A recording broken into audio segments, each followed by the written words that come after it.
sparkling clean toilet. Wow! Now you also take that? Perfect 10x challenge. Also available in 200 ml pack. You're watching Good Morning Nigeria. On business report this morning comes the indication that the World Bank has as its forecast the global economic growth will strengthen to 2.7% in 2017 as a pickup in manufacturing and trade, rising market confidence, as well as stabilizing commodity. Let's find out more details with Amina Nojim. Hello and welcome.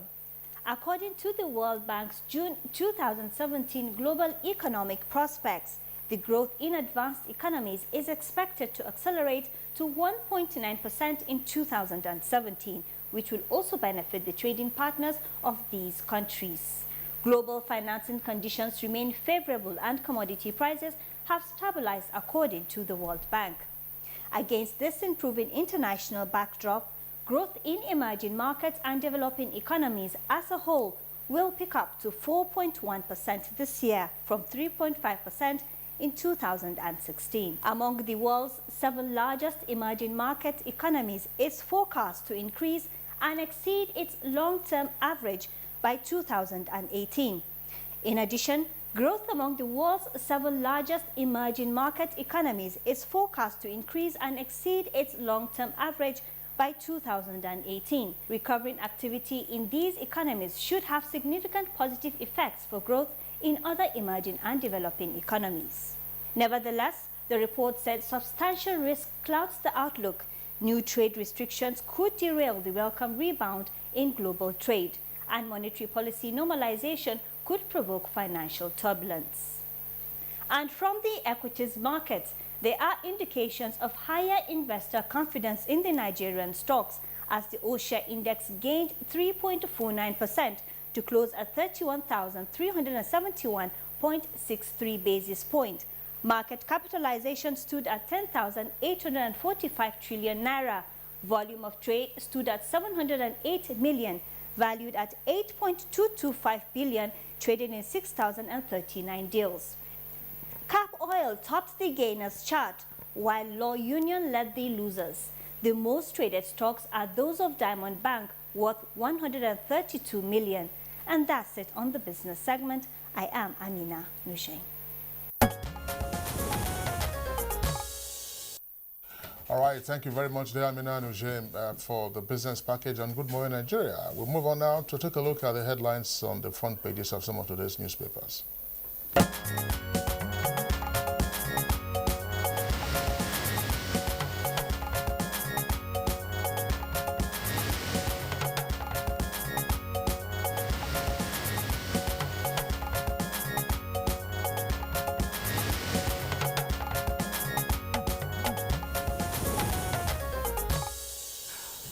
We'd like to welcome Bayo Tebu back on the beat as he joins us for the newspaper review this morning. Good morning to you, Bayo. Thank you, Blessing. It was a well-deserved rest. Yes, you can see. I think I'm well rested. Thank you very much. It's good to be back. Good morning, Kinsley. All right, Bayo, pleasure Good to have you with morning, us. Nigeria. Yeah, that's right. Okay, I'll start off with my paper. The first one, the Daily Trust. Just below the nameplate, you find this raft of information. Nigeria absent as Israeli Prime Minister attends ECOWAS summit. That's what you find on page 4. Railway project. Federal government to pay 300 billion naira extra as China reviews terms. That story is trending on page 15. Leading for the Daily Trust this morning, crime surge as more agencies bear arms. Starts right there. The story but continues on page 6. The photograph you have there is that of an official of Interfaith Peace Network distributing snacks to women and children at the internally displaced persons IDP camp in New Kuchingoro in Abuja. Oshibaju, allegations of nepotism against me unfair. That story is on page 41. FRSC deploys 71 senior officers, where you find out on page 12. Supreme Court gets new registrar. That story is trending on page 6. Okay, let's Kingsley come in with his own piece. Yeah. All right, let's take a look at the front page of Blueprint newspaper. Blueprint newspaper has as its lead story was a kicker. SANS, that's Senior Advocates of Nigeria, tell DSS, the Department of State Services, apologize and compensate reinstated judges. And it has a writer, it's mere media trial. Details of that story can be found on page 6 of the Blueprint.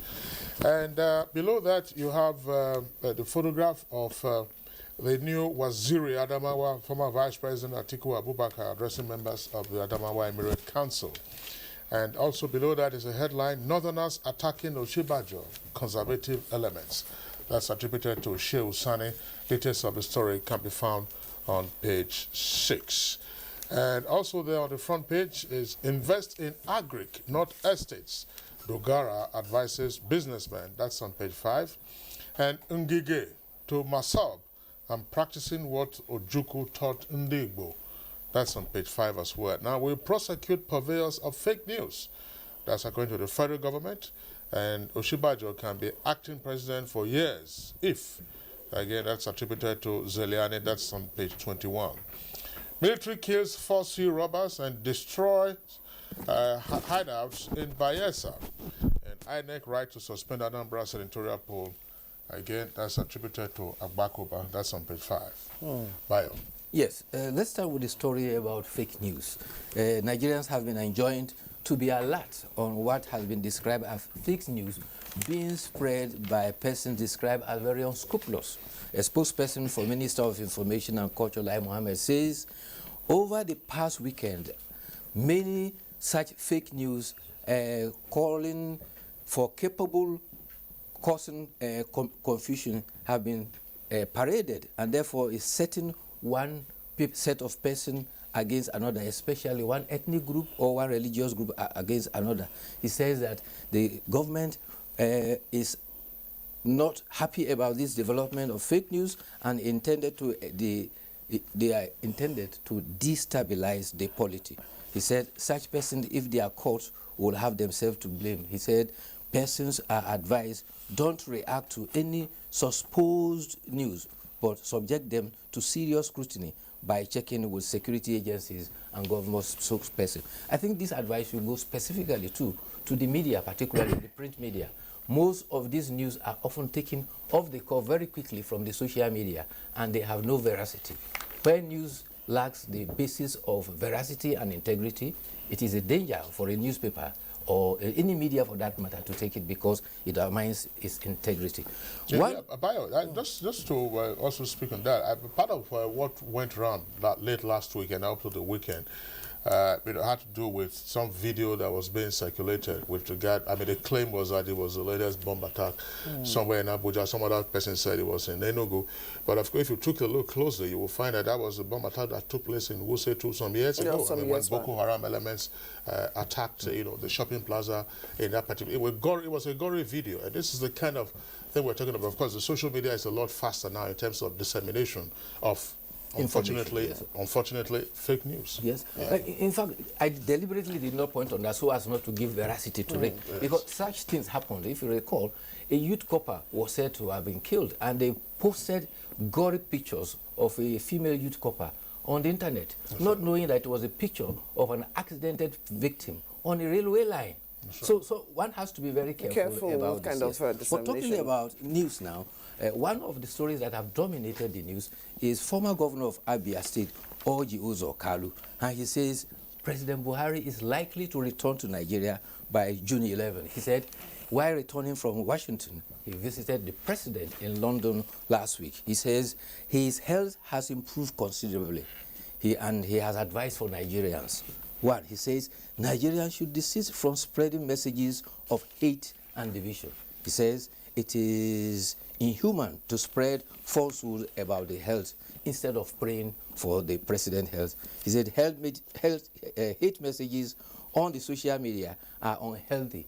They must be seen as a very dangerous development for our polity. On the other hand, terrorists struck in London, and it is causing serious concern. Already there are conflicting reports. Some papers are reporting 7 were killed, 12 12 were injured. Another paper says 6 persons were killed, 20 were injured. Already there have been 12 arrests. A vehicle was targeted rustlers on the street very close to London Bridge, and 3 men came out with knives and continued stabbing people. However, the police anti-terror group were able to track them and shot the 3 men. The head of the Metropolitan Police has declared that as a terror attack. Okay, Sad development. Yeah, pretty sad. This is that's the third in as many months. I mean, if you recall, there was an earlier attack. 5 persons were killed in March. That's at the Houses of Parliament in at Westminster, and of course you also have in Manchester, the Manchester concert suicide bombing that killed 22 persons. Pretty unfortunate. Very, Kingsley. All right, let's see to some other stories, other papers. This day has leading for it. Presidency to sue National Assembly over power of appropriation, with the rider cuts in critical executive projects blamed for delay in assent to 2017 budget. Still on the front page, you have just below the leading headline, NNPC incurs losses as marketers shun petrol importation, with another rider reactivates depot to breach supply gap. That story starts right there but continues on page 12. The story bio talked about former governor of Abia State, Orji Kalu, saying Buhari will return to Nigeria before 11. It's just right there, but it's on page 58. You'll find the story.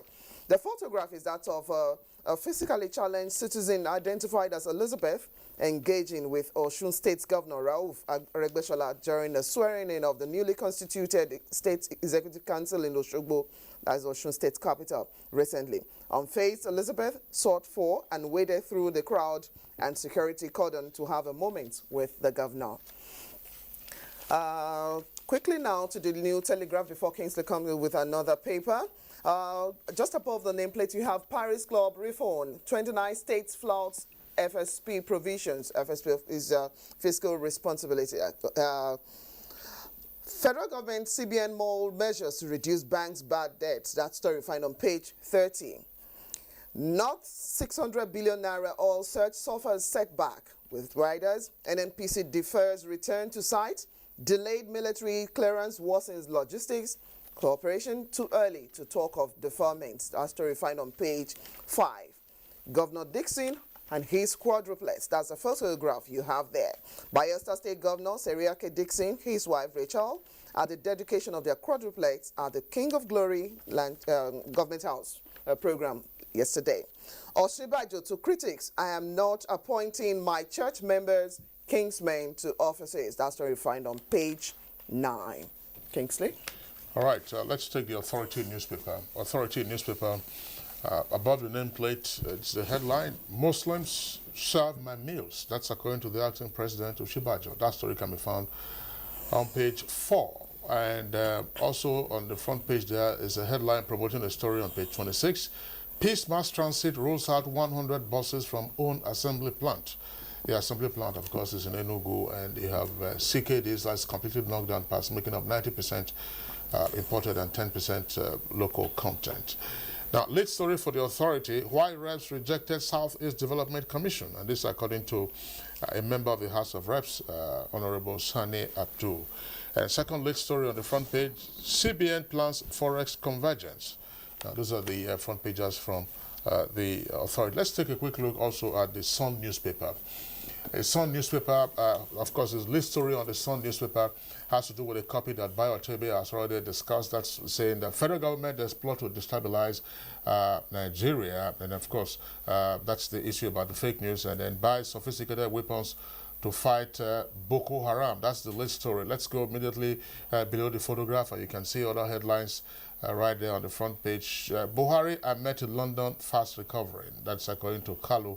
Bayo also already discussed that. And Southeast senators and reps move to perfect development commission bill. That's a new twist to that, which is different, of course, from what the Authority is reporting on this front page as list story.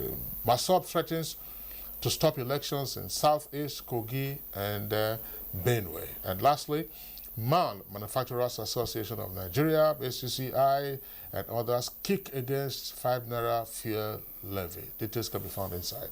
Right. Yes, let's look at the story by plans to destabilize the nation. The Minister of Defense has indicated that there are now sophisticated weapons available for the military to tackle the remnants of Boko Haram. Furthermore, he added that more equipment are being expected in the next 2 to 4 months. There's the story that Blessing read about deployment in the Federal Road Safety Corps.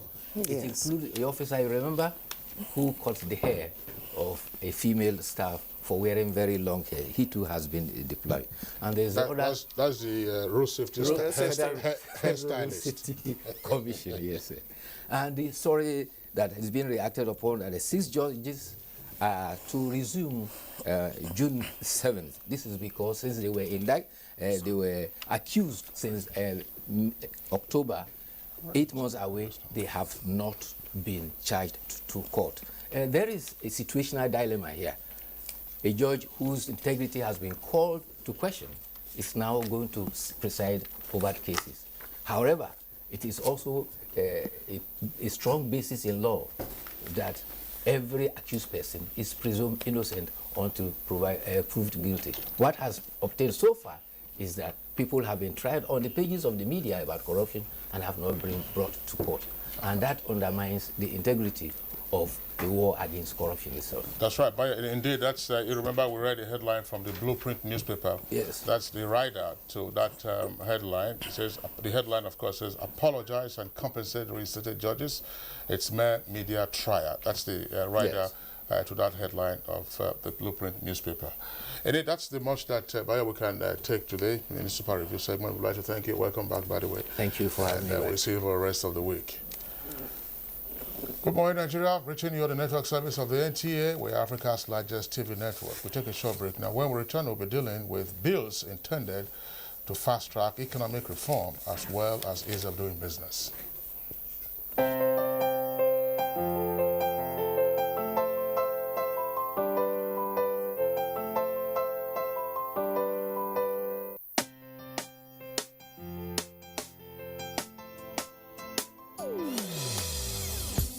Hear the call of change. Stand up, Nigeria. Change is here and it's going to stay. Change begins with you. Oh yeah, make we go. Go to so let the change begin from within. Look at you, oh get roller. Change begins with you and me. Change begins with me. Change begins with me.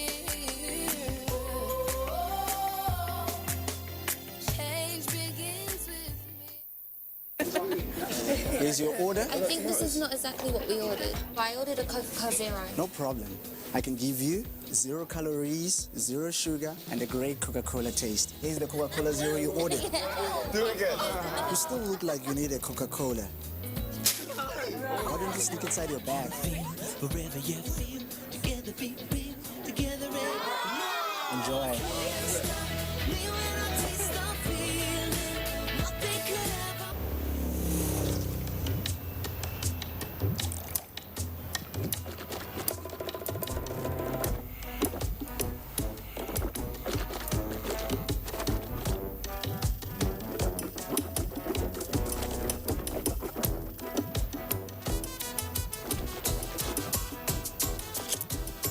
Clorets chewing gum neutralizes bad odor. It doesn't just disguise them, it gives you real minty breath.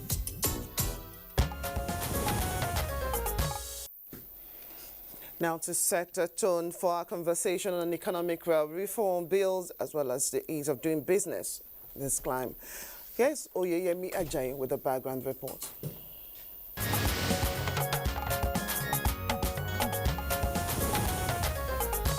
Over the years, Nigeria has been in the index of countries with unfavorable environment of doing business, especially by the foreign investors.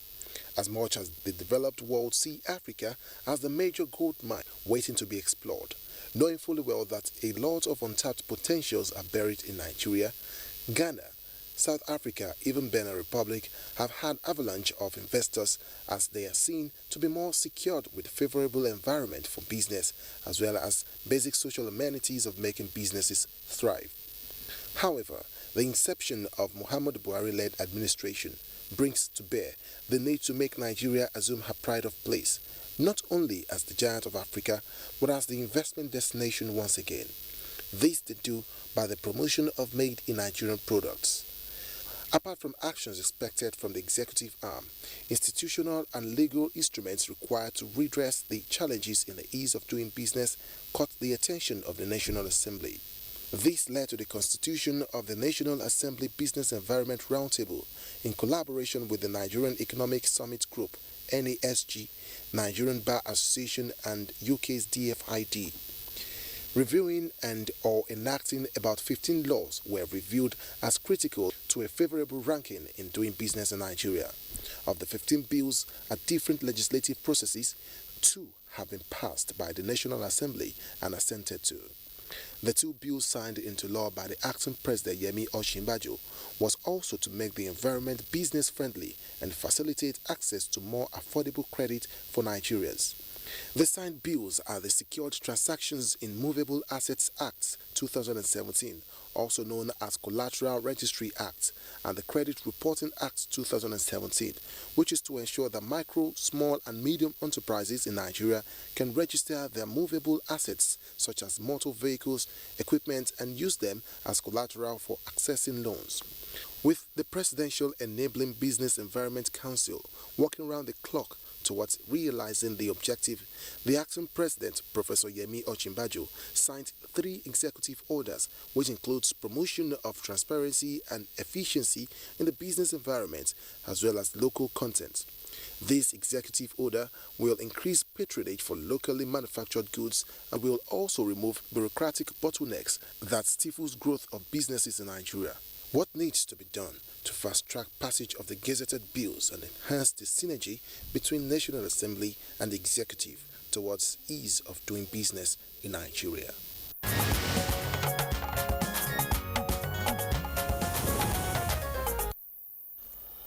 All right, thank you very much to Yemi Ajayi for that background report. Now we had guests with us here in the studios, and beginning, of course, with 2 of them, we'll be joined by other guests later on.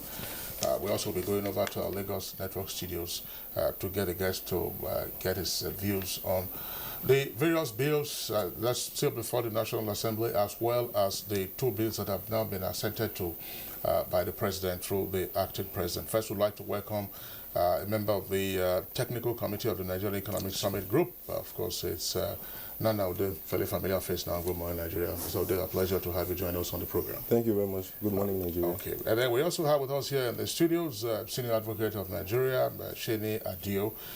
Sadio, of course, is the Vice Chair of the Section on Business Law of the Nigerian Bar Association.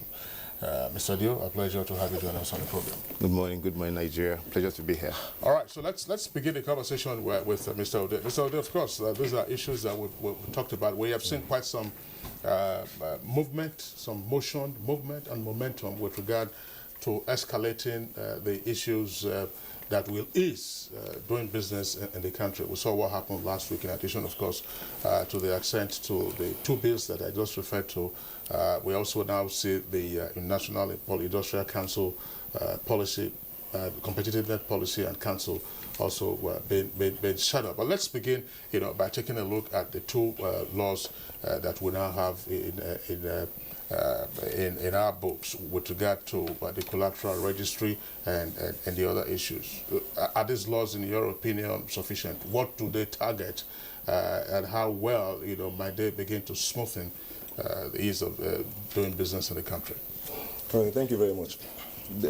The 2 bills that you referred to fall into the tranche we call the access to finance bills, because they are designed to improve access to finance for SMEs. And let me just back up a bit. The National Assembly Business Environment Roundtable was created as a partnership between the private sector and the National Assembly on legislations. Actually, we are reviewing 104 legislations and about 9 sections of the Constitution that we believe that have a direct impact, not just on the business environment, but on the economy. And then in 104 of them, they are in different baskets. We have those under access to finance, we have those that are under regulations, we have those that are under investments, under trade, infrastructure, and all that. And so, because the structure of the Nigerian economy we all know has always been has not been very favorable to the SMEs, especially when it comes to getting credit. Credit usually goes to the big businesses who have land assets, who have big properties they can use as collateral.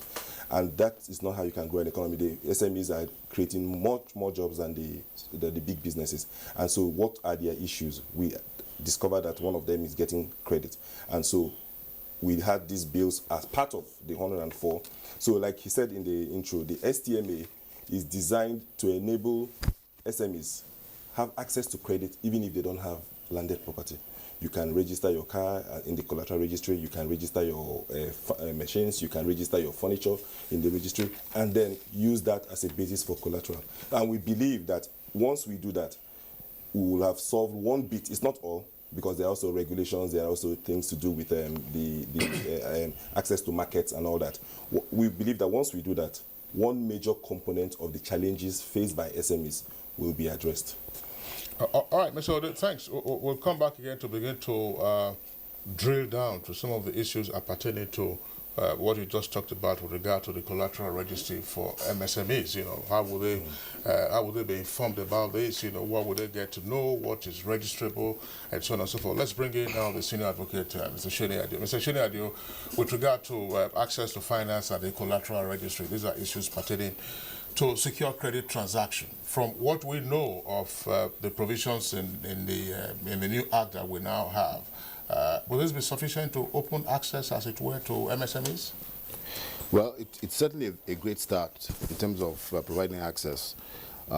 It's not the single prescription that we have, but just to give you some statistics, prior to the enactment of the law, only approximately about maybe 3% of micro enterprises were able to access credit, and perhaps about 16 to 17% of SMEs were able to access credit. With this legislation now, to the extent an MSME has assets, albeit movable assets, there's a registry to which they can go register the assets, and once registered, even if there's a prior charge on it, at least the person that wants to offer credit knows about it and then can assess the risk of how much credit to provide, and so on and so forth. So we'll have to see the impact that it has, but it portends a very transformational impact in terms of access to credit for MSMEs. I'm wondering, just for the benefit of our viewers, Mr. Odo, please come in here. You know, sometimes when we talk about MSMEs, in terms of illustration, you find a reductionist tendency. People will be talking about vulcanizers, you know, I mean, they are running their own retail business, as it were. Who is the target? Because we have to have categories for this kind of things to create jobs, to catalyze the economy. What kind of MSMEs businesses are we looking at, and therefore the potential beneficiaries of the law that has just been passed with regard to the collateral registry? You see, by its own definition, nature, MSMEs, the definition of MSMEs can span from wall to wall. I mean, even with the example you gave, even if you want to talk about vulcanizers, let's just go as low as that. I'm sure when you go to Michelin tire centers, they are essentially doing the work of vulcanizers in a more enhanced way. And so that's what we're saying. You know, we don't want to box the definition into a corner. We just want to create opportunities to anyone with a good idea he wants to turn into an industry to be able to do that without having challenges. Apart from because like I talked about 104 legislations, we're also looking at CAMA for registration, because again, most SMEs belong to the informal economy. They are not registered because they are not able to go through process of CAC registration as we speak. So the government is also doing that, and we are backing it up with legislation, because the strategic thing in what we are doing is that we are backing these reforms up with legislation. It's good for the executive to have policies to but if they are not backed by necessary legislations, you find that at the end of any government, the other one can just come and wipe it off. And so, to that extent, the definition of MSMEs spans from wall to wall. We are not going to say unless you belong to this category or that category. What we want to do is to create an opportunity for any entrepreneur. In fact, if I may interject, sorry, I was going to interject that, you know, prior to my getting involved in this, as a legal practitioner, economics is not sort of my area of expertise, but prior to my getting involved in NASBA, for example, I didn't realize that approximately 85% of the employment in the country is provided by MSMEs. So it's a very key sector of the Nigerian economy, and about 50% of our GDP is derived from MSMEs. The only thing I'd also add is that with respect to inventory, for example, that's another aspect that MSMEs can also use as collateral, particularly if you have equipment, those kind of assets. Inventory can also be used as collateral that you register at the registry in order to access credit. Okay, now gentlemen, let's take a step backwards and have a view. Yes, NASBA and all the groups involved in trying to make this procedure scale through. Definitely, it's not just going to be sitting at the federal level. There are issues of states and other, at least subnational governments. What exactly are we looking at in pushing forward to have this cascade down? Because we do remember in the past months, even the acting president moving around the country, there are other bodies also. PEBEC is there, as well as other areas that the government is seeking to look at this economic intervention. How exactly are we poised to actually reach out to the subnational government in achieving that which we have set out today? There are two ways we're trying to do that. First of all, create a model that will work at the federal level. Because when you even want to go to the subnationals, they need to have seen that it's working somewhere else, so you can showcase your model. And as part of our consultation process, we have speakers of National Assembly even invited to the event we have today. Okay. So they begin to see the impact of what's happening at the federal level. That's one. Second, in the structure of the NASBA has been created, yes, we have the steering committee, we have the technical committee, we also have 10 working groups. With those working groups, everybody can now be part of the process. It's a stakeholder-driven process. So you have expertise in research, expertise in advocacy, expertise in any of the key sectors we're talking about. And these expertise will also be drawn largely from the states. And so they will, on their own, also become advocates of the process. Okay. And use the contacts that they have within the states to say, hey, this is working at the federal level. Why don't we begin to do it here? So we have really mind you've just been on for 1 year, and we have to be able to showcase successes before we begin to push it around and get people to buy into the concept that we've created with the National Assembly. Okay, you might want to come in at this point. Well, Mr. Audi has been eloquent about it. The only thing I'd say is that, the whole essence of having a registry is for the populace or the business community to be able to go to one portal, for example, and access the information. Now, obviously, eventually what will probably happen is that once the states start implementing similar initiatives, that there should be some kind of connectivity between the federal and the state servers, so there's some interface. So for the federal level now, are there portals that people have to go through, or what exactly is it? Well, the law has just been set up now, so now we are getting to the implementation stage. So that process is ongoing. No portals have been established yet. Invariably, a lot of it will be driven by private sector.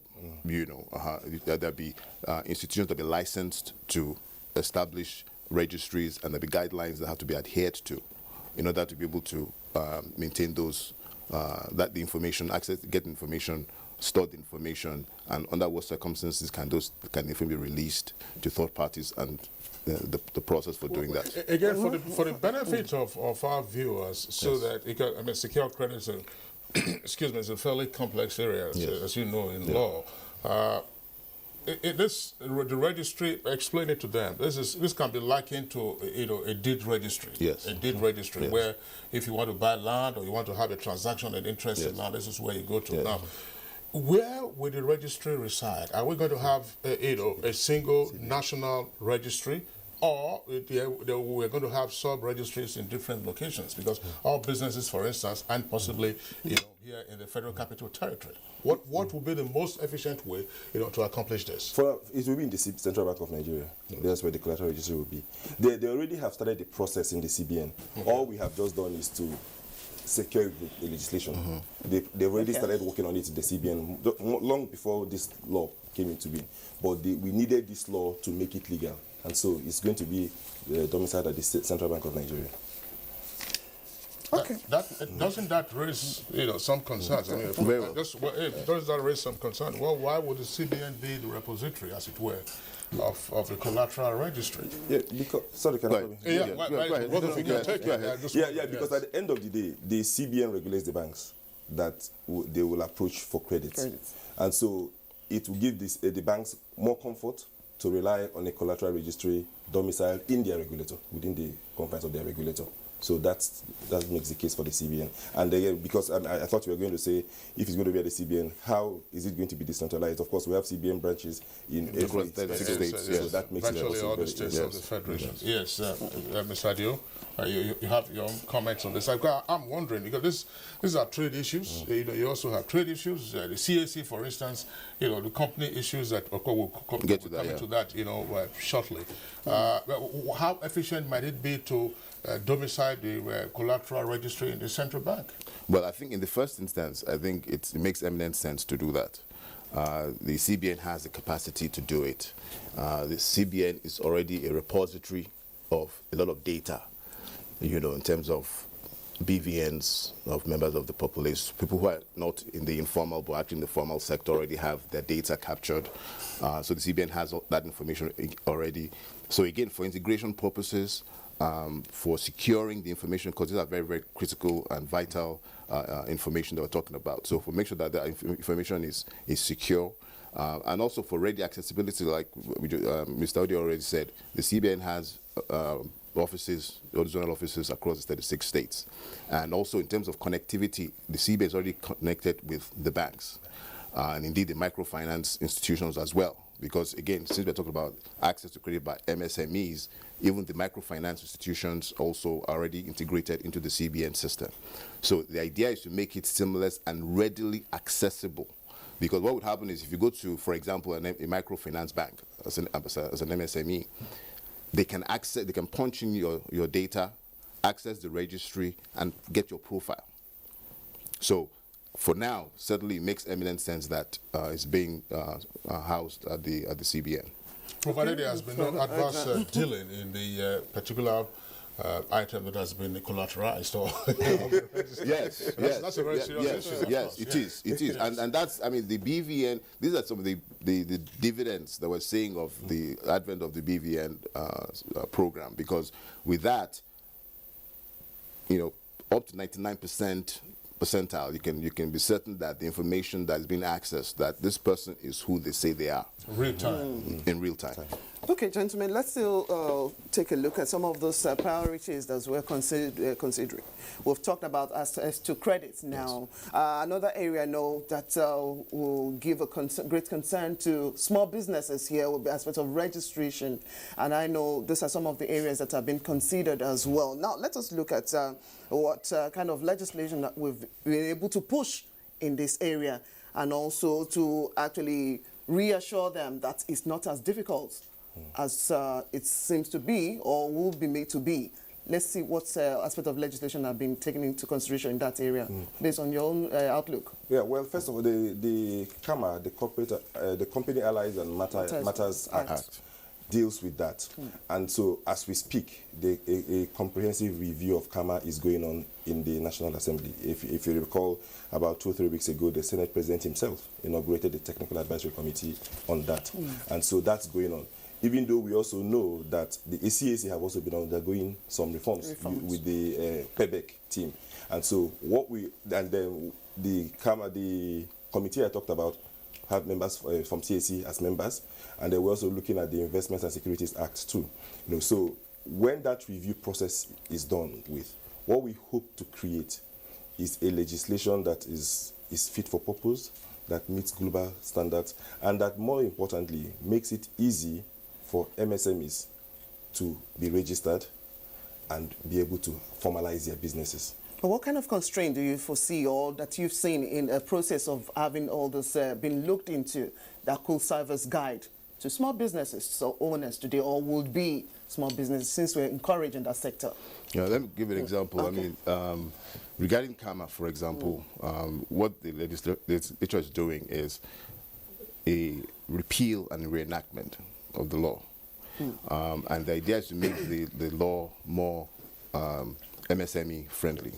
So, for example, there's some current requirements in CAMA that applies to businesses whether you are medium, small, or large enterprise. So if you take, for example, the requirement that you file annual returns, and the annual returns you have to have your financial statements attached to the annual return form.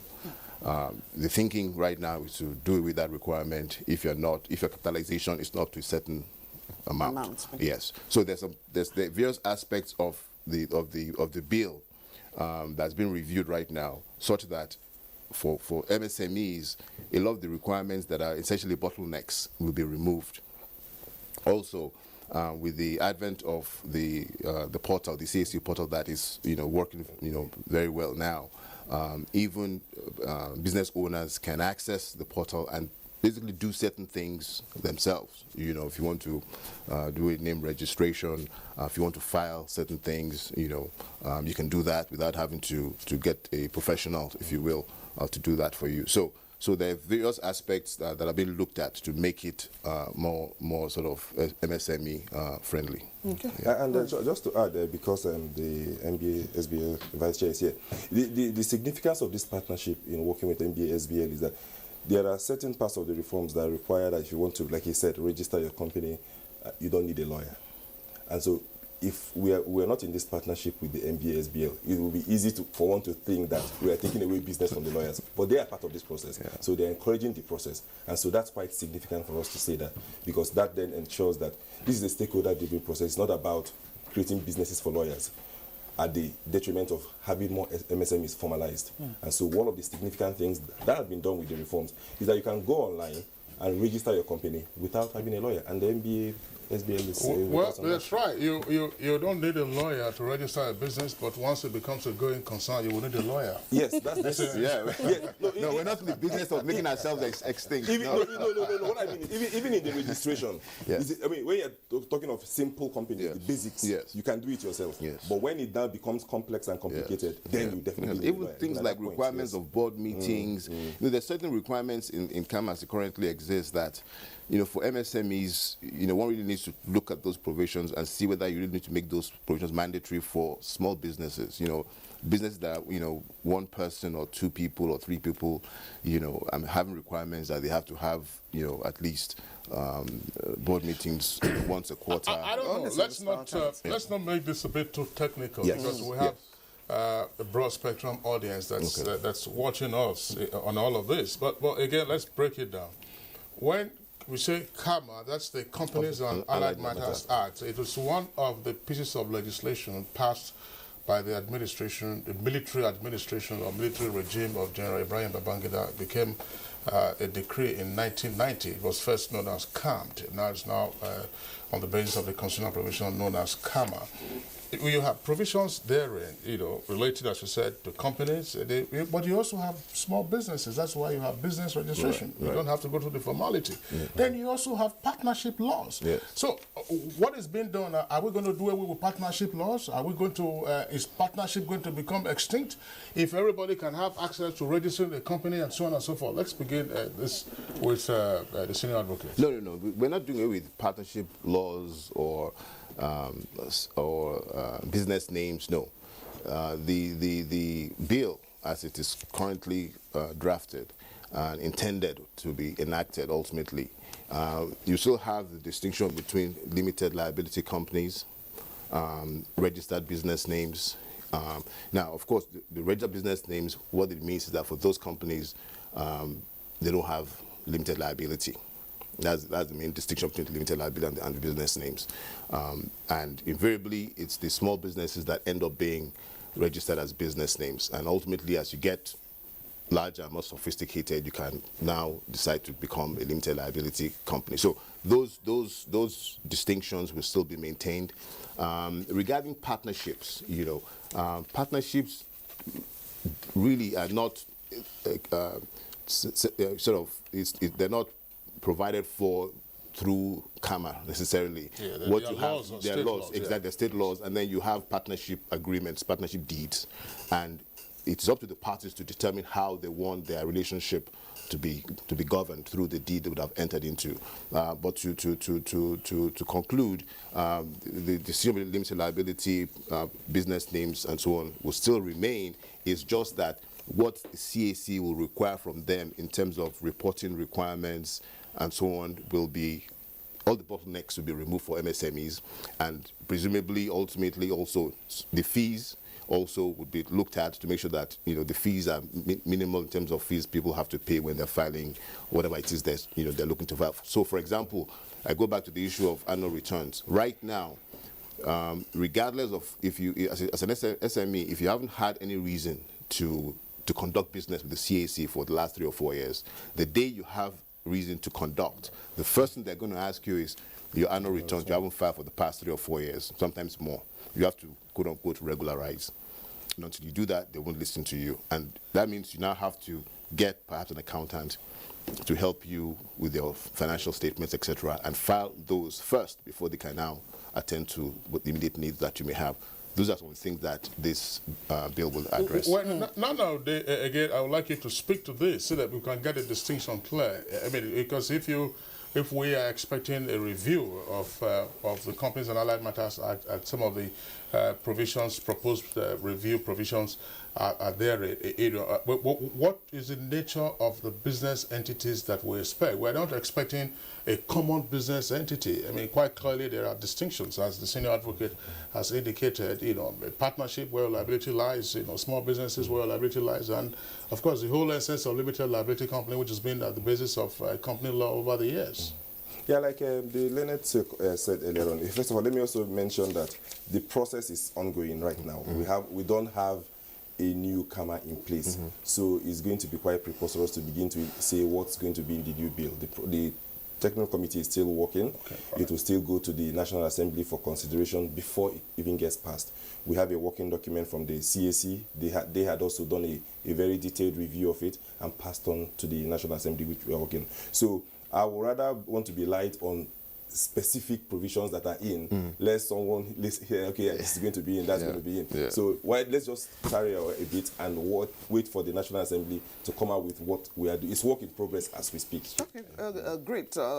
Talking about pushing for what provision that is there for us already, let's take a look at the challenges affecting doing business in Nigeria, which we've started already. There are still 13 outstanding bills at the National Assembly. The first 3 bills on road and transport infrastructure, National Transport Commission, National Roads Funds. Let's take a look at some of this area. How do we push to actually get involved? A number of the bills you've mentioned have been passed. The STMA and the credit reporting were the ones that have been signed. All these bills you've mentioned, some have been passed in either chamber or both, waiting for presidential assent. So, but let's talk about the ease of doing business as it relates to some of these bills. Take infrastructure, for instance. Of course, we know that Nigeria has a very, very wide infrastructure that is where it's in a mess. And why is that so? One, the governance structure that drives infrastructure development in Nigeria has been weak, the governance framework, to the extent that it relies only on public sector funds to develop infrastructure. Whereas in most parts of the developed world, it's a blend of public sector funds and private sector participation. It might interest you to know that a number of the laws that we are working on now actually made it difficult for private sector to invest. There was one of the consultations we had when somebody said he brought in his foreign partners to invest in railway, and they pulled out the 1958 Railway Act, which of course did not recognize the role of the private sector. Now we've got the railway bill passed in both houses, and so the main import of what we are doing with the infrastructure bills is to encourage more private sector participation in ports, inland waterways, roads, railway, and all that. And so the specific bills you've mentioned deal with that. It not only opens the space up for private sector investment, it also creates a regulatory framework that gives confidence to an investor. Because when an investor wants to come into any sector, the first thing he will want to find out is there a level playing field? Is a regulatory framework such that I can understand it? Is it transparent? And so that's one of the key things we've also done. We've created a regulatory framework for for that in infrastructure sector. And so there are a number of other bills. For instance, there's also the independent, speaking back to the MSMEs, there's also the Independent Warehouse Regulatory Agency bill. What that will create is an agency that will license independent warehouses. So if you're a farmer, for instance, and you've harvested, you can store your goods in a licensed warehouse and then use your warehouse receipts to also access credit for other businesses. So that has also been passed, this warehouse. I don't know. Well, gentlemen, all of this is very interesting, but I hope, because we've had farmers on this program, and we've also had those who are dealing with farmers, and one of the key issues that some of them will talk about will be education, further education of our farmers. Now, if you're talking about warehouse receipts with regard to agricultural produce, I mean, this is going to require a lot of advocacy and education for people to realize, for farmers, not just produce buyers now, to realize that indeed what they have is as good as cash, and that through their warehouse receipts, they're as good as wealthy people. Yes, yeah, which is why in the structure of the NASBA we have the working groups, and like I had said that earlier on, it is designed to enable every business person, every technical expert who has an interest in this to get involved. And the way we've structured it such that you don't have to be physically present to get to know what's going on. So we've done call for membership. We'll continue to push that through the media for everybody to be part of this process. So it's not a select team of people in Abuja working on all of this. So that will enable such associations, because they're encouraged to come in even though as individuals, but such associations, farmers associations and all that, have an opportunity to be part of this process and get to know what's happening and take the message back to the other members of the family. There's an uproar already. Okay, Shane. I was just going to say that this could even be a clarion call for people who are viewing, that they're welcome to express interest in participating in NASBA, like Mr. Ude said, through the working group. Ultimately, the proof is going to be in the pudding. A year from now, if you have us back here, perhaps we can give you a report card. We've done an impact assessment analysis as to what this portends in terms of the impact these legislations can have on the economy. So, for example, there's a consensus that, all things being equal, it will enhance, it will catapult the growth in the economy by up to about 7% annually over the next 5 years, which will translate about between 5 to 8 trillion naira. Just the impact of this enabling legislation that we're talking about. If conscientiously implemented, oftentimes that's been a start. That is why it's key for us to continue to work in a integrated way. Yes, exactly. But just before we go on this break, Mr. Nana, you're already aware of the uproar generated by the proposal to impose a 5 naira levy on petrol. This is all coming from part of the recommendations of the National Assembly with regard again to the road fund. This is, as you very well know, the Manufacturers Association of Nigeria and other stakeholders are saying, hey, this is where you go. So you have to deal with that kind of public reaction. What is your immediate reaction now to this initial reaction, as it were? Well, my immediate reaction is this. We've got to get to a point where we ask ourselves some tough questions and make some tough choices. We have 200,000 kilometers of national roads, and only about 17% of them are in good condition. Whether we want to accept it or not, the funds available through the appropriation process cannot deal with that. Now, we've talked about agricultural produce. If you cannot move them out, and the roads fund we are talking about is not only dealing with federal roads, we're going to deal with state and local roads. Now, it's not that we're not advocating an imposition of a fuel levy. What we are saying is that, first of all, we've had the FEMA Act already provides for a 5% fuel levy, which hasn't been administered because looking at the Act, which is why we're working on it now, it didn't create an administrative process for collection of that 5%.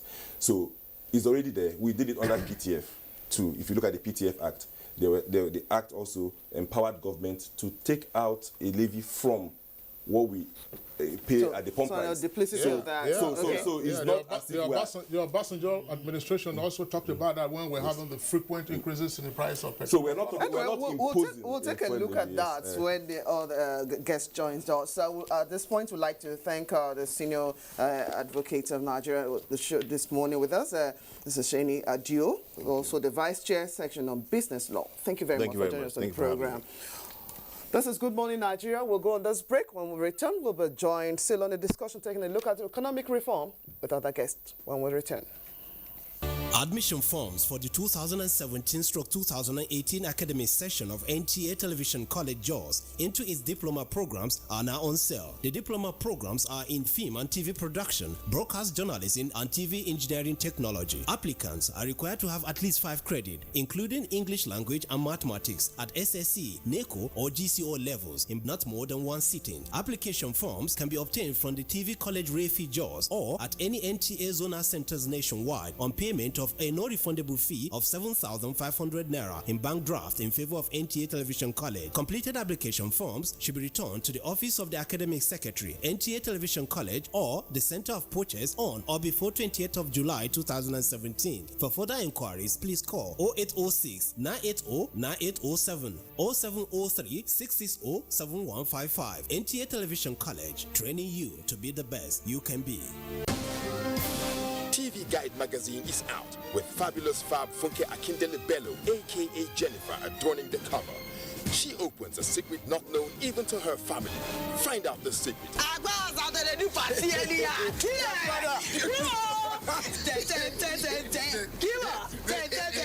NTA turns 40 this year. The challenges, the emerging trends in broadcasting, and the way forward. Weekend Dealer 2. Meet the team behind the biggest deal on NTA. Is food still the way to a man's heart? If not, what else? This edition is hot and juicy. Meet your star faces on screen. Entertainment, fashion, young minds, social media, and great personality. This is idiosyncratic and heterodox. Yes, Professor John Bull is on the radar. Find out what makes this program the rave of the moment on NTA Network, and for the prof, over and out. TV Guide. Ask your vendors or book your copy at every NTA station nationwide. TV Guide, still your indispensable companion.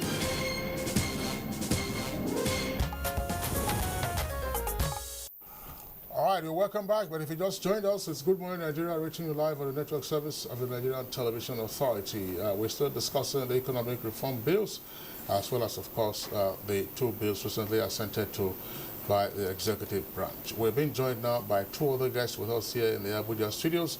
The first, of course, is distinguished Senator Baba Gabai, is the chair of the Senate Committee on Rules and Business. Senator Kaka Gabai, a pleasure to have you join us on the program.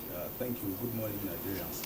Okay, and then we also have with us the opposite number in the House of Representatives, as the chair of the House Committee on Rules and Business, Honorable Okajev. Honorable, a pleasure to have you join us on the program. Thanks for having me. All right, so let's begin with this segment with the Senator of Rules and Business. We have, of course, we're familiar with the National Assembly Business Environment Roundtable and the various efforts that are being made to ensure that our laws are reformed to facilitate the growth of business, to facilitate the environment, and then ultimately have a knock-on effect on the country's GDP. 2 bills have already been signed. 13 we understand are in the works.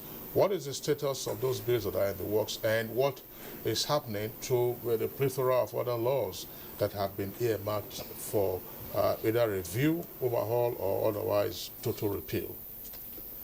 Thank you very much. Before going into that, I would actually like to give a background information on our collaboration with the private sector. In the year 2015, World Bank report identified Nigeria as 169th country in terms of doing business. Then the study was conducted using 189 countries.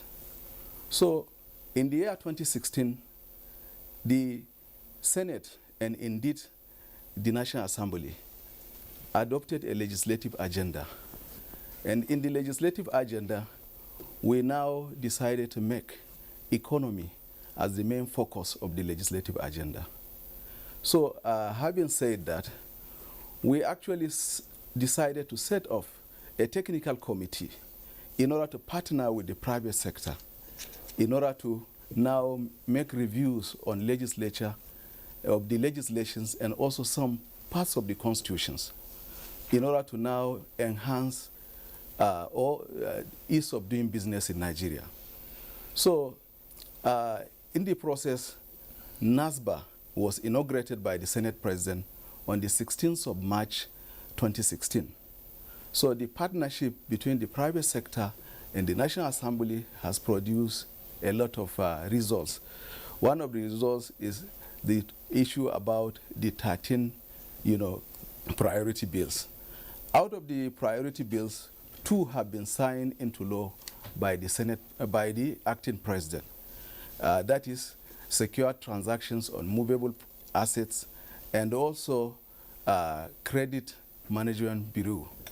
The 2 of them are already signed.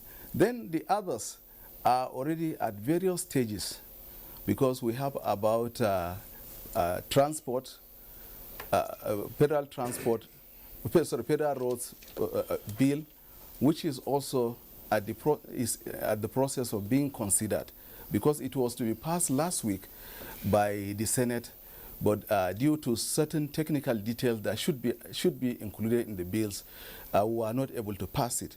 Then we also have federal road fund, which is also being considered.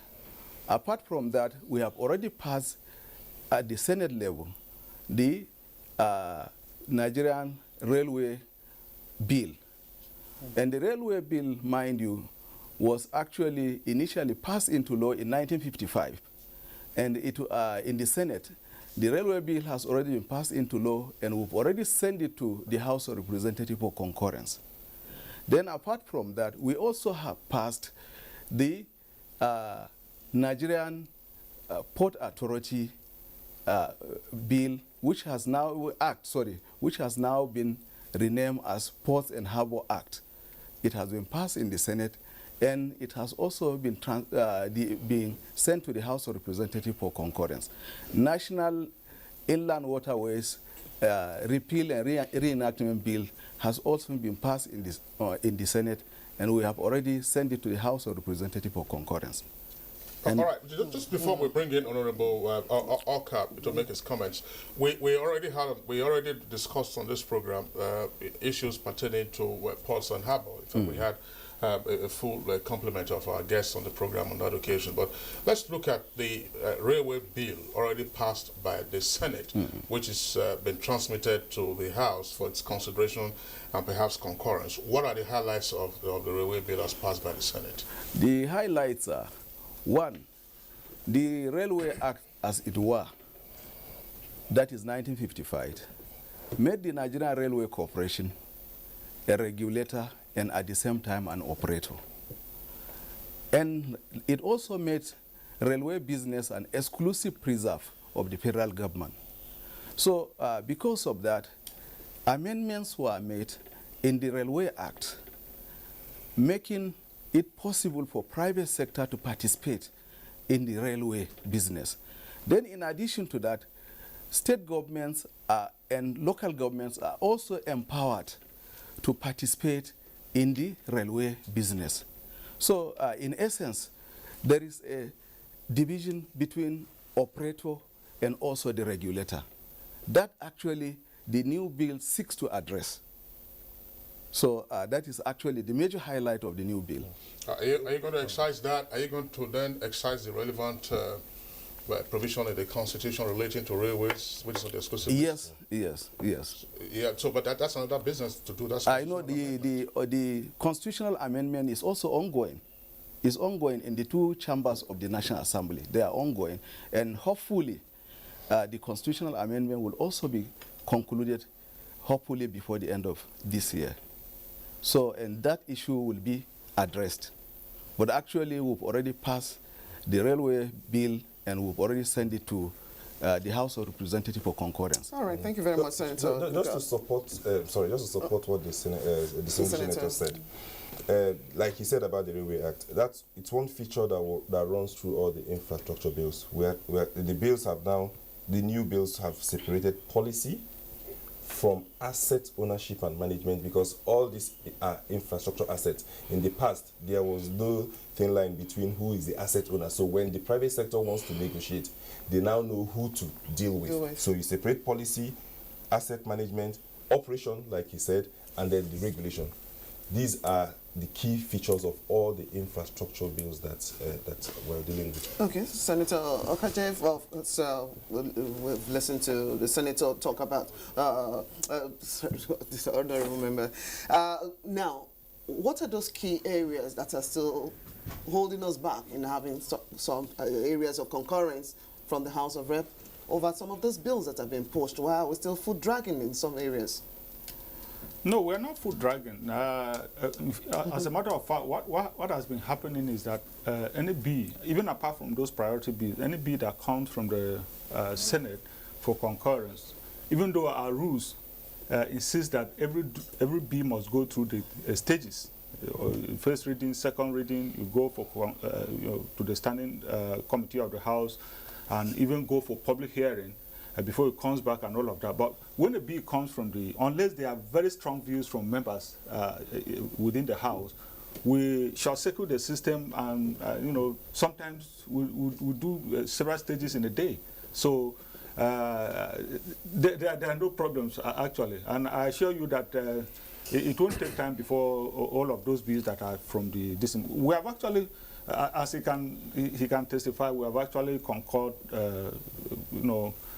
to a lot of the bills that have come from the Senate, and just as they have. If you remember, by the end of last session, I mean the first session of this 8th Assembly, we had passed over 80 bills and sent it over to the Senate for... With regard to the specific issues relating to economic reform bills, we're looking at about 13 of them now. Yes. It's touched on 2 of them specifically. Let's say the railway bill, railway reform, the railway repeal reform, or however it is named. Yes. What is the position of the bill in the House of Representatives? Yes, I was away the whole of last week for a seminar, but the truth is that the moment the office of the clerk of the House brings it to my attention, I normally bring it on the floor of the House.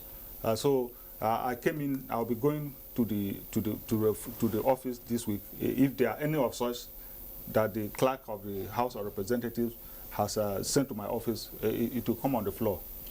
Okay, well, let's return to Senator Gabai. Senator Gabai, still on the railway reform bill, and then the demarcation now of clear areas of authority. That's policy, operation relating to, of course, ownership and management of assets, and regulation. What are the specific issues? I mean, are we going to see? Let's say we have Nigerian Railway Corporation at the moment. What will be the consequential effect of that law coming into force? Is it going to mean privatization of aspects of of Nigerian Railway? Is it going to mean the creation of some bureaucratic entities to deal with policy, to deal with regulation? What is it that is inherent in those bills? What is inherent in the bill at the moment, so that for the benefit of our viewers? The recommendations or the issues captured in the bill are works of the Technical Committee on Railway. One of the issues is that private sector will participate. They will bring in their own investment. Then in addition to that, the powers to regulate, the regulator of the Nigerian Railway will be able to now grant licenses, concessions to investors that will come in to the railway sector. Then in addition to that, the state governments and also local governments, while a railway passes a particular area, the local governments and the state governments will be empowered if they really want to now draw that railway line to a particular town. The Railway Act has already provided for that provision, so that they will be able to key in to the process of liberalizing the railway sector. That actually is also captured in the Railway Act. Okay, well, let's, So again, to add to what the distinguished senator has said, the bill is not creating any new bureaucracies. In terms of policy, what the bill has done is that the ministry will deal with policy. Now, the current NRC, the way we know it, will become NRA. no longer Nigeria Railway Corporation, and it will be the asset owners and managers of Nigeria's rail infrastructure. So, now, NRA is not the rightful association of Nigeria Railway Authority. Okay, so it will be the asset owner, manager, and it would be the agency that will then negotiate with the private sector for operations. Because we're also trying to encourage more private sector participation in concessioning the rail tracks for operations, you know, the rolling stock. And then we have the regulation, which the NTC bill is supposed to provide for. And what the NTC bill tries to do is that, because, like I said earlier on, you cannot get the private sector to invest if they are not certain about the regulatory framework. Now, we have different sectors of the infrastructure industry. You find that if you begin to create a regulator for each of them, then we will have a multiplicity of agencies. So the NTC is now being proposed to serve as the regulator for the transport sector. So while doing economic regulation for the rail, it can do for the ports, it can do for inland waterways, and it can do for the roads. So that's what we have. So we're not, the bill is not creating any new bureaucracies beyond what we already have. But for the different bills at their different stages, what will make of the legislative process? Because remember, in January, you people pushed on the stress to actually the need to expedite action at your stakeholders meeting. Now we've talked about the pace.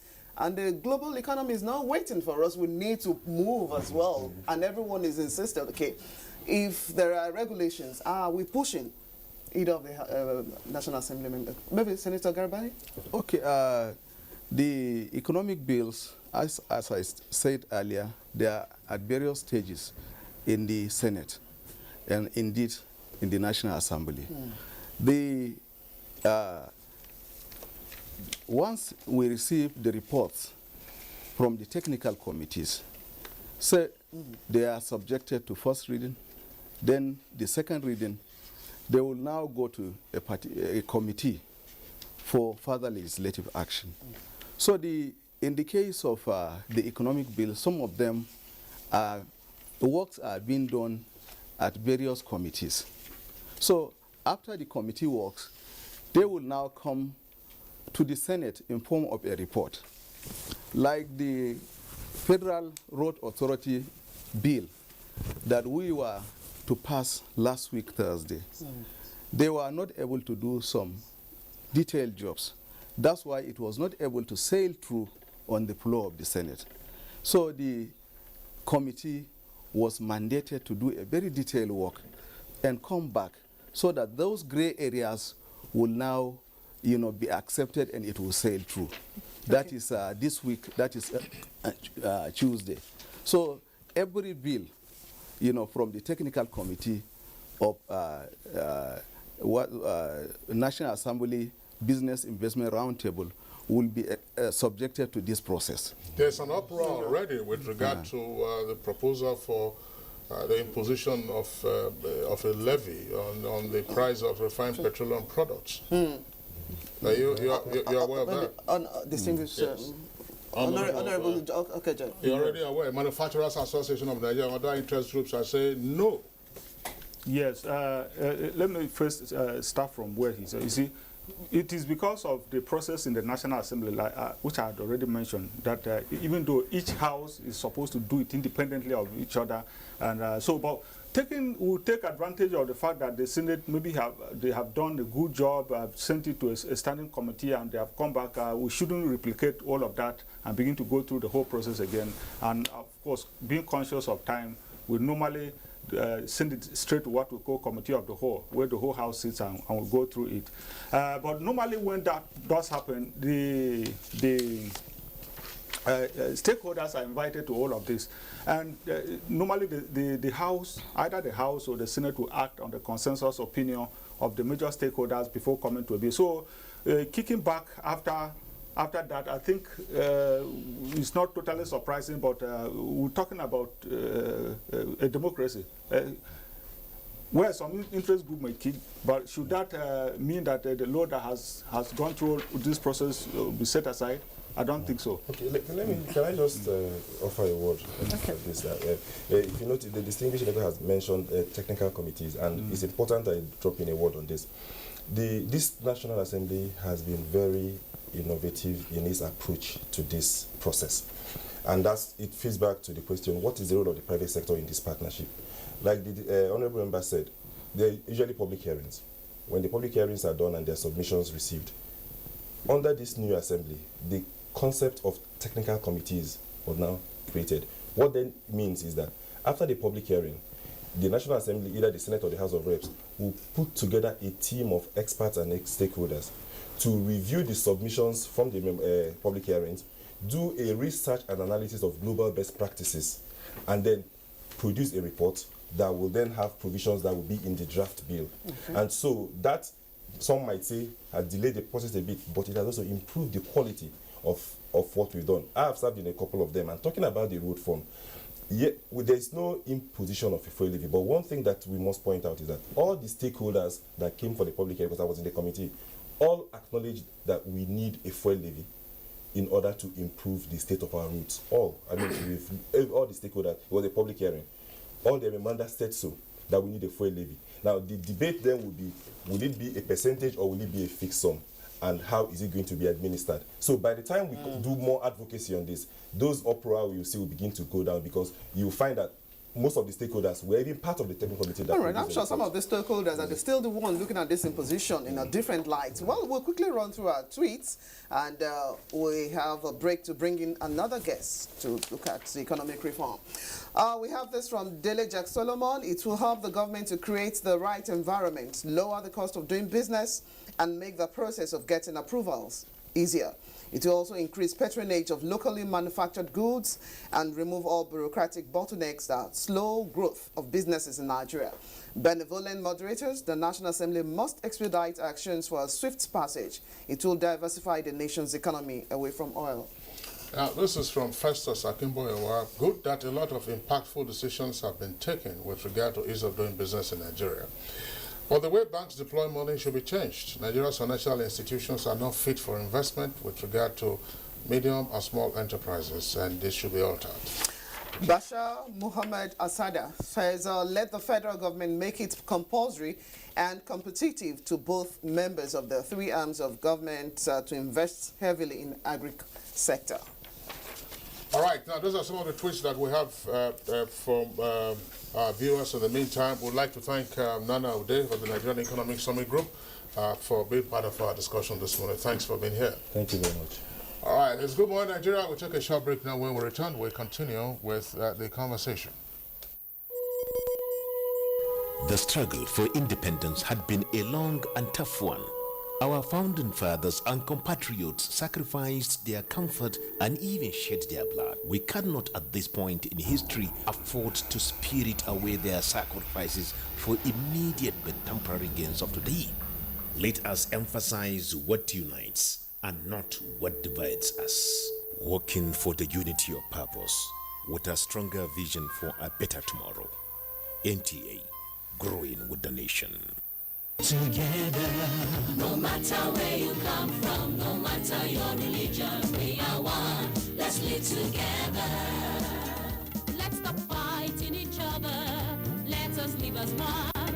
It doesn't matter where you come from, your tribe or religion, man, woman or child. It doesn't matter who you are. Put Nigeria first. No matter where you come from, no matter your religion, we are one. Let's live together.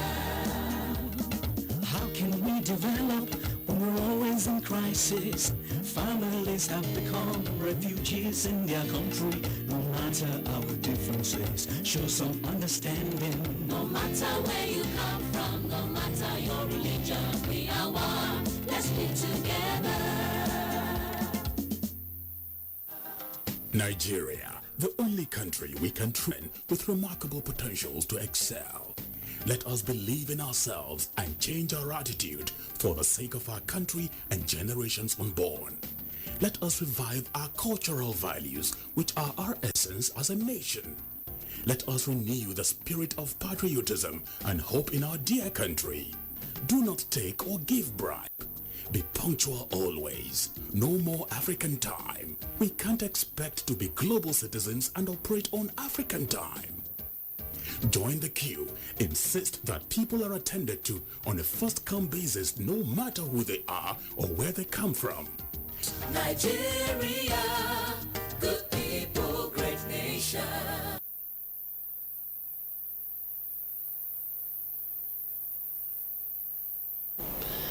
All right, it's Good Morning Nigeria. We welcome you back. We've been joined now by another guest. She's Miss Angel Adelaja. She's, of course, an entrepreneur.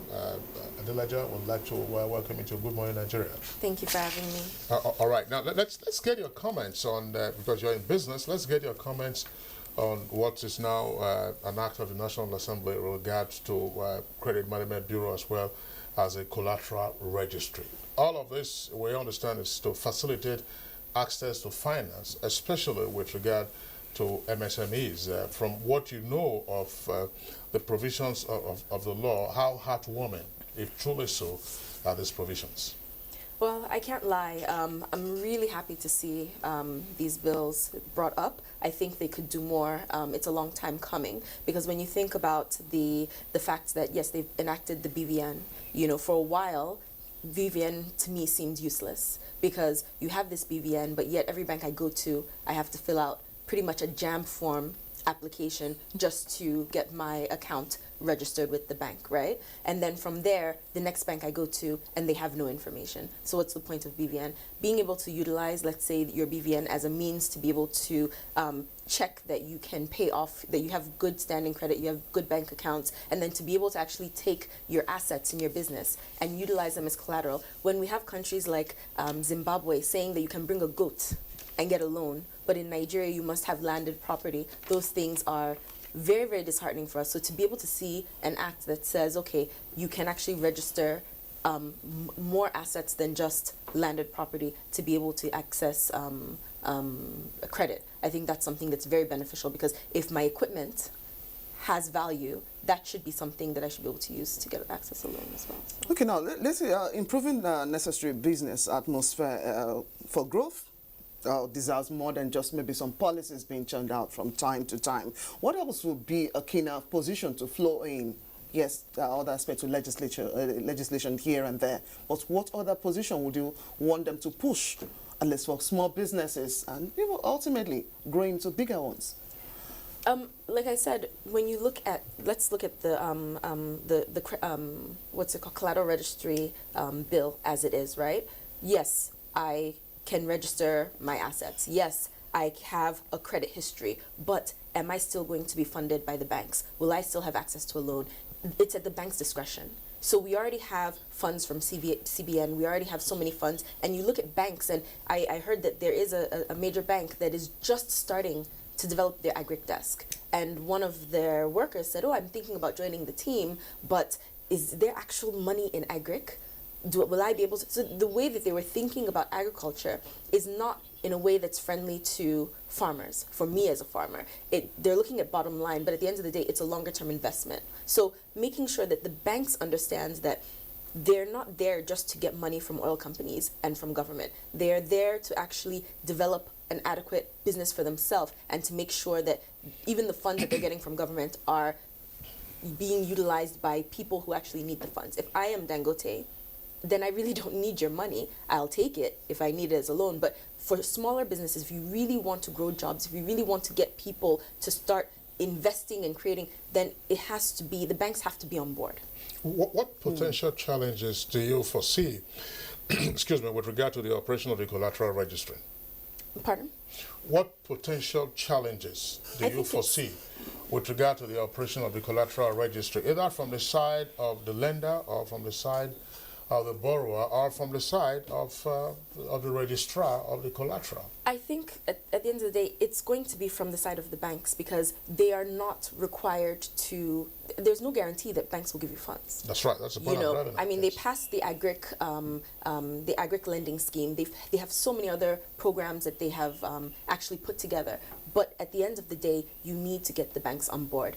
I see now that we're charged 65 naira every time. After 3 transactions at an ATM, you're now charged 65 naira. But you don't realize that the banks themselves have now started reducing the amount of money that you can get from an ATM. So if the goal is to make sure that people are not taking too much cash out, but then at the same time you're being penalized because instead of being able to get 20K, you now get 10K. After 2 transactions or 3 transactions, you've only gotten 15,000. Whereas before, one transaction, you've gotten 20,000. It actually is the banks skirting the law. So making sure that you look at the legislation in a practical sense, so that at the point of implementation, you don't have loopholes. I think that's the critical part.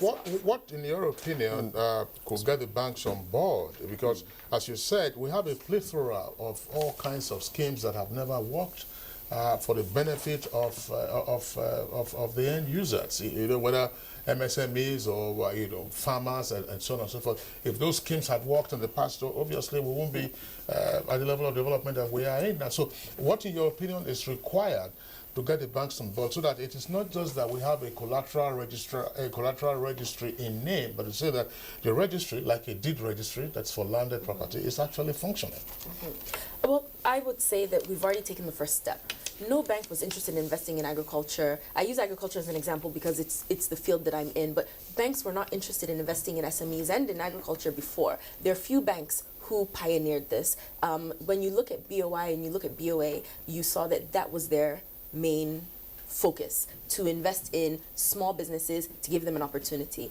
You look at the private banks and they see that there's actually opportunity there. There's actually a potential to make money out of that, and you see a lot more banks coming on board.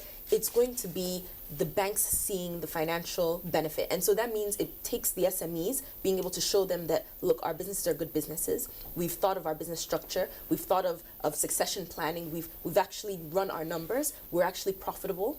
We're making money, and we can make you money. I think so. It's not just to say, oh, banks should hear our plight, but really, we need to, as entrepreneurs, be able to say, okay, I am going to make sure that I show that I am a good business case, because with or without you, I will invest into my business. With or without you, other people will want to invest into my business. So if you come on the train late and you don't want to give me money now, by the time I need your money, by the time you want to give me money, I'll say, please, I don't need your money.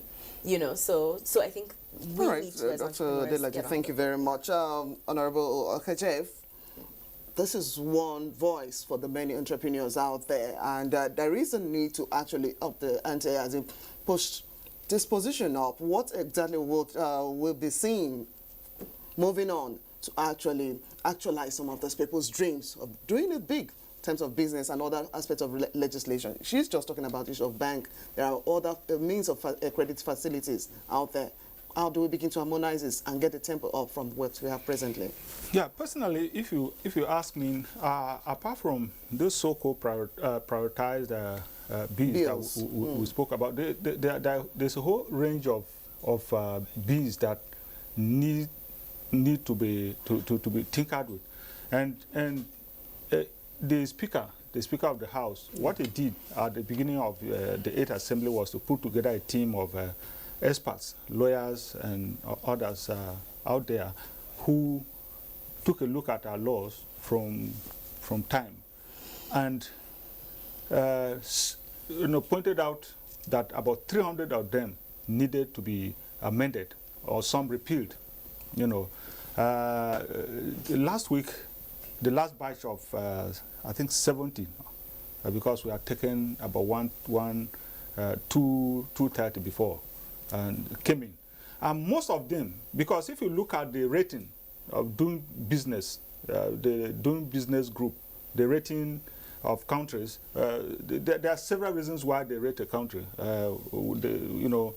The ease of registering a company, the ease of getting, a lot of things. So if you look at those, then you can't just restrict yourself to those 13 prioritized bills that we're talking about. It's a whole gamut of laws that we need to tinker with, and that I assure you we are doing, because the laws that the 300 laws that I spoke about, several of them go towards doing business in Nigeria.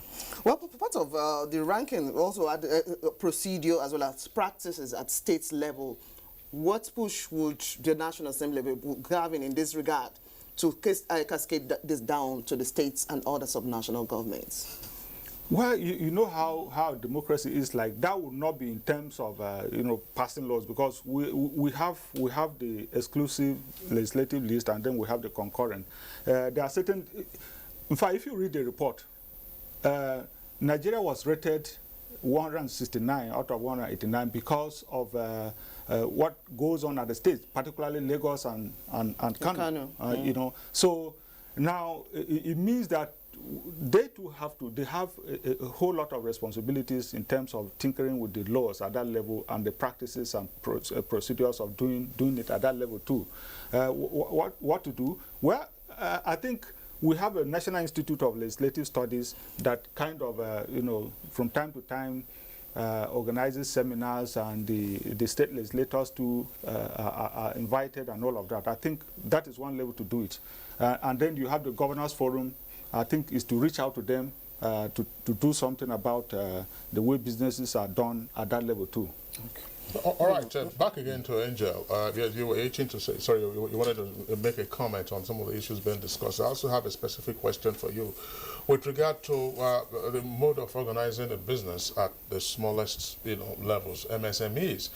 One of the issues being considered, of course, is to ensure that there's a much smoother ease of business registration, and some of the requirements for reporting requirements, you know, such as your annual returns and so on and so forth, are not part of it. Experts have sometimes complained about the lack of capacity in terms of truly, you know, managing a business, which will include, you know, the reporting formats, and of course, without proper reporting and keeping books that are required, you know, that will be challenging for you to access credit, you know, no matter how efficient the collateral registry might be. I think that when we talk about ease of doing business, Nigerian businesses, regardless of government, are going to keep operating. Whether we operate under the known eye of government or not is based on whether government is interested in including us. So you have Nigerians who have businesses on the side of the road. You have Nigerians who are operating their business. Some of them don't even have the doing business as. They're doing it with their personal name. They have home businesses. They have so many different types of businesses.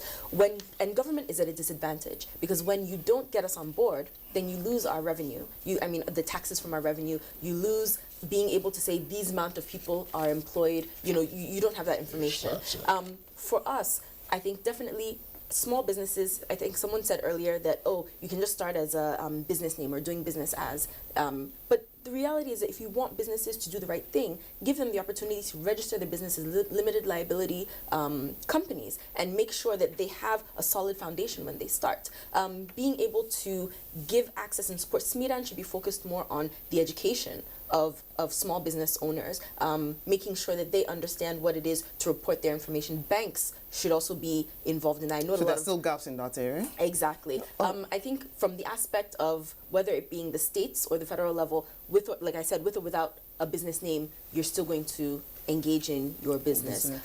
But then at the same time, you don't want to be faced with bottlenecks. If you ask entrepreneurs what are the major issues that they have when it comes to actually implementing their business, number one thing that they're saying is electricity. So I don't really see how Kano or Lagos have to do with me getting access to electricity, you know. So I think because of the more the merrier the businesses so are, when then you're those quick taxing cities. our petrol, then some of us have petrol generators, some of us have diesel generators. So it's not me trying to get to Lagos that's being taxed. It's me trying to produce my goods that is being taxed because I don't have adequate electricity. So. Okay, Angel, as well as our distinguished senator and honorable member, we'll run through these tweets quickly, then we'll find final comment from distinguished senator Garbai. Bashar Muhammad Asada says federal government should also indict such act to, but perhaps push such act to states as well as local governments cabals. It's just like Wiseman saying, charity begins at home. And this is from Festus Akimboye, he tweets, ease of doing business in Nigeria also requires efficiency across the bureaucracy, that's part of the executive branch, and the judicial system, and not only legislative changes. From Victor Oyesomwai says the collaboration between these institutions is a laudable, I beg your pardon, laudable idea. It should be fast-tracked so that we can begin to feel the impact. And then we have this from Oluwatoyin. That's the tweet. It says, first step is to stop corruption. From change to progress, well done on recently signed economic inclusion and ease of doing business bills. Kindly speed up velocity of movement on other bills. All right, those are the tweets that we can take. Let's get the distinguished senator. Let's get your thoughts on this. Is there a deadline? Is the Senate or is the National Assembly looking at a deadline to roll out the remainder of the bills to be sure that indeed what comes out will not be so contentious, so that the ends are not immediately defeated? No, we are fast tracking the process of passing the bills, in the sense that most of the committees have already laid their reports. And again, in a legislative arena, passing a bills actually, a lot of, you will have divergent comments from various members, various senators. So because they have to actually ensure that they are actually okay with the content of the bill. So that is why in the committee of the whole, actually we will go through comment that is all the provisions of the bill will actually be read out. So because of that, the mere fact that maybe a bill is introduced on a particular day, it is not a guarantee that that bill will be passed. So we are very hopeful that the bills will be passed as quickly as possible. All right, distinguished Senator Baba Gabai, Chair of the Senate Committee on Rules and Business, would like to thank you for being part of our discussion this morning. Thank you.